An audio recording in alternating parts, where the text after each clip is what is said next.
Assalamualaikum warahmatullahi wabarakatuh. Selamat siang Sobat Anti Narkoba BNN Kota Surabaya. Wah, ketemu lagi nih dalam acara podcast BNN Kota Surabaya, podcast bersinar. Spesial nih kali ini atau hari ini edisi podcast kita kedatangan seorang bapak guru yang juga komposer atau pencipta lagu ya Pak ya? Ya, alhamdulillah. Ya, beliau seorang guru di SMP Negeri 24. Nah, kita akan tanya-tanya aktivitas beliau, lalu kenapa kok ingin menciptakan lagu atau aransemen lagu. Jadi tidak hanya terkait narkoba saja ya Pak ya? Iya. Oke, ya. Mungkin selamat siang Bapak Fauzi. Pak Fauzi, terima Bapak kasih. bisa menyapa Sobat Anti Narkoba Bapak. Kita namanya Sobat Anti Narkoba Pak Fauzi. Sobat Anti Narkoba, Ya. keren banget. Iya. Oke, namanya aja sudah sangat bersahabat ya. Oke, selamat siang ya. Selamat siang buat Sobat Narkoba se-Surabaya tentunya ya. Iya, Indonesia bisa Indonesia bahkan ya. YouTube-kannya ke dunia bahkan, semoga dunia aja bahkan ya Pak. Oke, betul. Bagaimanapun narkoba itu bukan nasi pecel atau nasi padang, Mbak. Iya, enak itu Maksudnya Pak. begini, kalau kita mau mencoba nasi pecel Blitar contohnya ya, itu kayak apa sih? Ketika kita mencoba ternyata nggak cocok, besoknya nggak usah beli. Tapi kalau narkoba kan nggak begitu, Mbak. Betul. Sekali kita mencoba, Pasti ketagihan. pasti akan mencoba lagi. Dan sekali lagi untuk itu ya jangan pernah mencoba. Itu salam pembuka dari saya buat Sobat Narkoba semuanya. Siap. Sekali lagi, narkoba bukan nasi pecel atau nasi yang lain. Atau nasi padang gitu ya Pak. Atau nasi padang deh. Iya. Oke. Ya, jadi Pak Fauzi ini sehari-hari mengajar di SMP Negeri 24 sebagai guru apa Bapak? Saya guru bahasa Inggris, Mbak. Oh, saya pikir guru seni musik loh Sobat. Oh, guru seni gitu ya. Karena kan pencipta lagu, komposer juga. Bahasa Inggris ya Pak? Sudah lama betul. Pak? Sudah lama saya mengajar, sudah mulai tahun 1986. 86, saya belum lahir. Ya. Jadi hampir 40 tahun ya, 35-an ya Pak ya. Ya, 30 lebih. 35 tahun, wow. Ya. Pengabdian luar biasa sekali ini Bapak ya. Insya Allah, terima kasih. Ya. Kenapa lupa saat jadi guru bahasa Inggris, kenapa kok mungkin hobinya Bapak ya untuk mengotak-atik lagu atau bikin lagu gitu? Memang hobi, tapi kenapa kok narkoba ini menjadi pilihan Bapak untuk membuat lagu gitu ya? Ya begini Mbak, murid saya itu sudah menginjak remaja, rata-rata begitu. Kebetulan saya sendiri juga punya anak yang akan remaja juga. Maka keprihatinan saya itu sama, sebenarnya pribadi ya Mbak ya untuk anak saya, tapi juga terimbas ke anak didik saya. Saya sungguh ngeri Mbak melihat perkembangan narkoba di negeri kita. Maka sampai lagu saya ini saya beri judul Duka Negeriku Mbak. Duka Negeriku. Iya, Duka Negeriku. Kenapa ya sorry Mbak ya, saya agak mohon maaf. Anak-anak saya, murid saya itu dari golongan status sosial yang di bawah Mbak. Jadi kadang-kadang mereka banyak masalah di rumah. Iya, betul. Dan akhirnya pelariannya ke hal-hal yang seperti narkoba itu. Saya nggak bayangkan nanti masa depan mereka seperti apa. Dan saya setiap hari hampir tugas saya selain mengajar, saya juga banyak bergaul dengan anak-anak yang bermasalah Mbak. Dan rata-rata bisa hampir dipastikan anak-anak yang bermasalah itu semuanya berawal dari rumah Mbak. Masalah keluarga. Iya, dan Pak? saya juga punya anak di rumah. Maka saya sangat, buat saya membuat lagu narkoba ini tidak hanya murid saya, tapi juga anak saya dan seluruh anak di Indonesia, mungkin anak-anak di dunia. Anak-anak, mari kita jauhi narkoba, karena narkoba itu sumpah demi Allah itu akan menjerumuskan kalian. Maaf Mbak. Nggak apa-apa Bapak. Karena memang Bapak dekat dengan siswa-siswi. Betul Mbak. Dan Alhamdulillah, juga iya. pengalaman mengajarkan semuanya ya Pak. Ya jadi memang betul, kalau kita bilang narkoba dan remaja itu tidak bisa berjauhan ya Pak ya, karena betul, fenomena juga seperti betul. Itu. Iya. Ya memang tidak hanya PR-nya Bapak Ibu guru sih Pak ya. Iya. Jadi tidak hanya juga tugasnya BNN untuk memerangi narkoba, tetapi seluruh lapisan masyarakat, pemerintah, orang tua itu yang penting karena yang memang penting, ketahanan keluarga ini yang harus memang diperkuat Bapak ya. Iya. Iya. Jadi sekali lagi terima kasih juga, kami ini masih ada Bapak Ibu guru yang begitu sabar, telaten mendampingi siswa-siswinya agar tidak terjerumus ke dalam narkoba. Mbak, saya sebagai guru bahasa Inggris, saya tidak pernah menyesal jika anak-anak saya nggak pintar bahasa Inggris. Tapi saya akan menyesal jika anak-anak saya masa depannya hancur, masa depannya suram gara-gara narkoba. Mbak. Mohon maaf Mbak. Jadi ya mungkin secara akademis apa yang saya lakukan ini mungkin salah, tapi bagi saya menyelamatkan anak dari narkoba itu jauh lebih penting daripada anak pintar bahasa Inggris. Betul Pak. Mungkin mau minum dulu Bapak? Sementara enggak Mbak. Siap.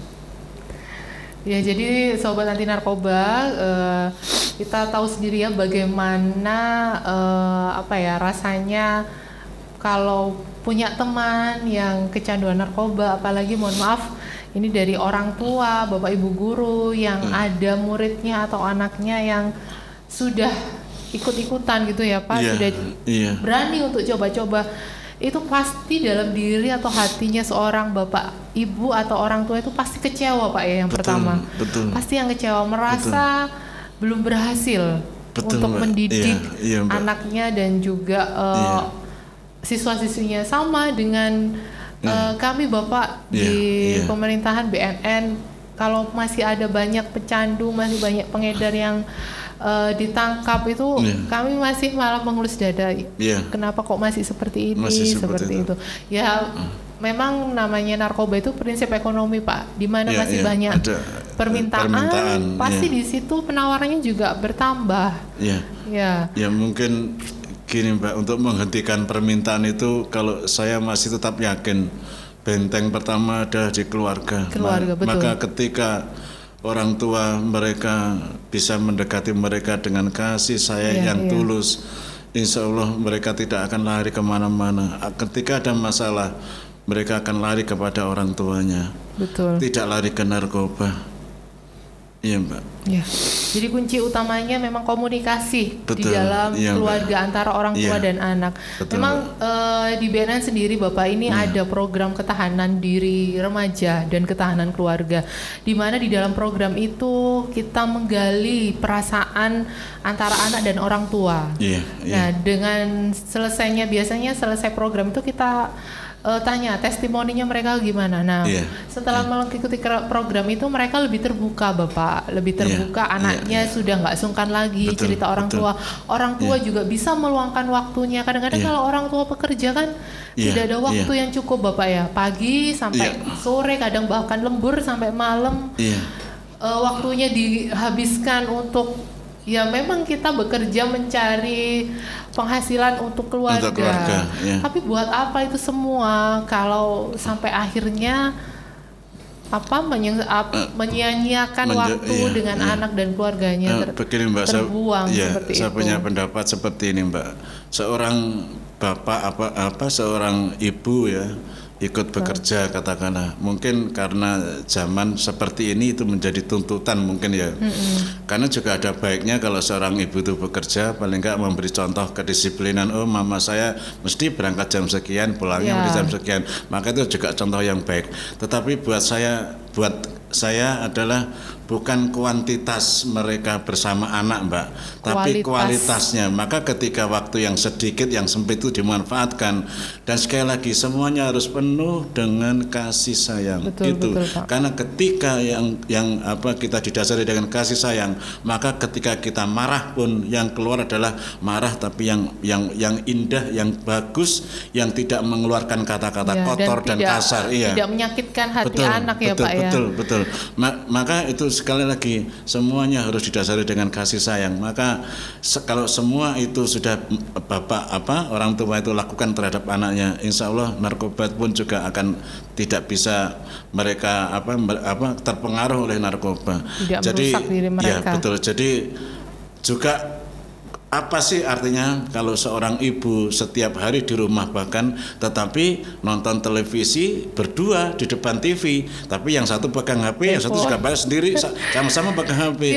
Itu buat apa juga mereka mulai pagi sampai malam bersama anaknya, tapi juga nggak ngefek. Kenapa? Karena nggak ada kualitas di sana. Betul, Bapak. Maka seorang ibu yang sudah bekerja silakan monggo, tapi ketika ada waktu yang sedikit itu manfaatkan dengan kualitas yang baik, maka anak-anak pasti akan dekat dengan kita semua. Amin.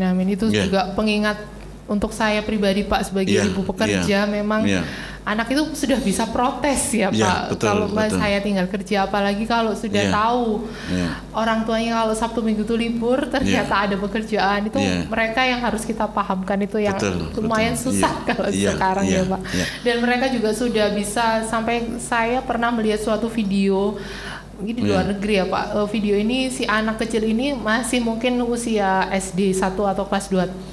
Itu dia menanyakan upah kerja ayahnya itu 1 jam berapa, digaji berapa. Sampai dia mau minjam uang ke ayahnya untuk membeli waktu ayahnya 1 jam itu. Sampai seperti itunya, Pak. Menyentuh sekali. Iya. Itu saya sampai merinding, Bapak. Wah, ya ampun. Berarti memang quality time itu memang diperlukan. Tidak perlu terlalu lama ya, Pak. Tapi perlu lama, yang penting kualitasnya, cukup Mbak. berkualitas. Mungkin dengan bermain bersama, makan bersama. Makanya rumusnya gampang, Mbak. Kualitas itu bisa dicari, didapatkan ketika semuanya didasari dengan kasih sayang. Itu semuanya. Maka sampai marah pun kalau dengan kasih sayang, yang muncul bukan kata-kata kotor dan kasar kan gitu. Iya, itu Mbak yang sebenarnya. Maaf ya, saya juga orang tua. Tidak apa-apa, sama Bapak. Dan bahkan gini, Mbak. Ini lagu saya Narkoba ini mungkin juga terkait dengan lagu saya yang untuk bulan depan, yaitu Hari Anak. Ini sangat nyambung ini ya, sangat nyambung dengan ini. Ya, saya intinya mohon maaf kalau nanti ada orang tua yang tersinggung dengan pernyataan di lagu saya, tapi sungguh niat kami adalah mari kita selamatkan anak-anak kita dari kehancuran masa depan mereka hanya gara-gara kita yang gagal mendekati mereka. Baik. Apakah boleh nanti di YouTube kita ditayangkan, Bapak, atau nanti dilihat di YouTube-nya Bapak? Sudah launching kah untuk lagunya?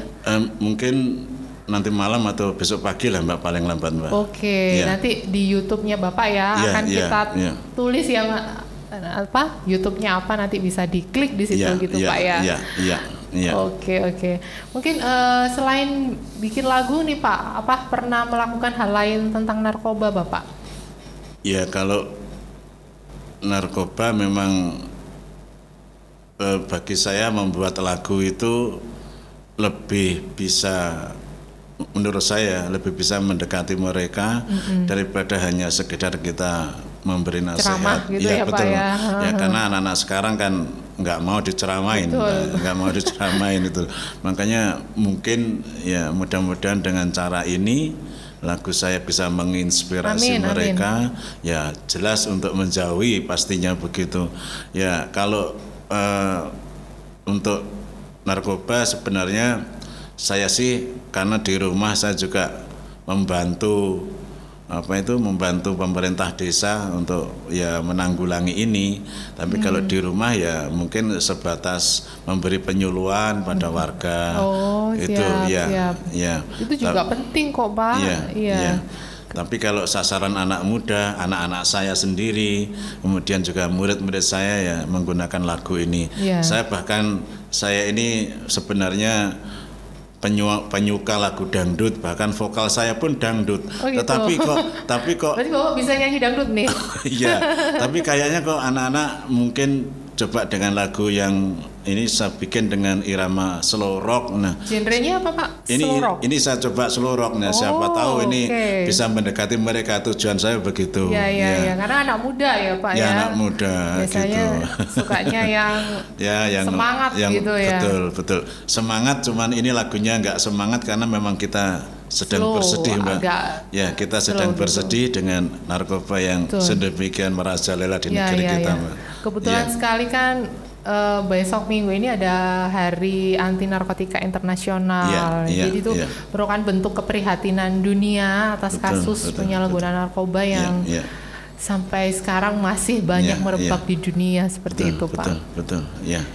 Semoga sih lagu yang nanti bisa dirilis Bapak ini bisa ya sedikit memberikan secerah pencerahan ataupun kesadaran lah ya bagi anak muda maupun orang tua ataupun pendengarnya agar bisa lebih peduli lagi, bisa lebih mendidik anaknya seperti itu. Baik Bapak, mungkin itu terima kasih atas waktunya Pak Fauzi bisa gabung di kami. Saya juga berterima kasih terutama buat sobat narkoba, sobat anti narkoba. Ya, mari kita luangkan waktu untuk mendengarkan lagu saya. Siap. Dan insya Allah bisa terinspirasi dari sana. Amin. Mungkin ada pesan menarik gak Pak? Pesan buat sobat anti narkoba di rumah? Ya, buat sobat anti narkoba, namanya kesempatan tentu tidak akan pernah terulang lagi. Seperti masa muda tidak akan pernah terulang lagi. Untuk itu jangan sia-siakan masa muda kalian dengan terjerumus ke narkoba. Persiapkan masa depan kalian dengan sebaik-baiknya. Insya Allah anak-anak Indonesia, para sobat anti narkoba semuanya menjadi orang-orang yang sukses. Amin. Tanpa narkoba. Siap. Harus bisa sukses tanpa narkoba. Baik, terima kasih atas waktunya Pak Fauzi. Semoga juga Bapak sehat selalu. Amin. Tetap semangat Bapak untuk menggelorkan anti narkoba dengan caranya Bapak. Betul. Seperti itu. Terima kasih Mbak. Baik, titip salam buat keluarga di rumah dan Bapak Ibu guru di SMP Negeri 24. Insya Allah nanti lain waktu kita akan kolaborasi di sana ya Pak. Insya Allah saya tunggu Mbak. Oke. Jadi terima kasih sobat anti narkoba. Jangan lupa ya subscribe, like, comment, and share YouTube kita berdua ya Pak. Nanti ada linknya di bawah ya. Oke, terima kasih. Salam sehat, tetap semangat dan kita bareng-bareng Pak ya. Surabaya Wani lawan narkoba. Surabaya Wani. Oke. Surabaya Wani lawan narkoba. Terima kasih.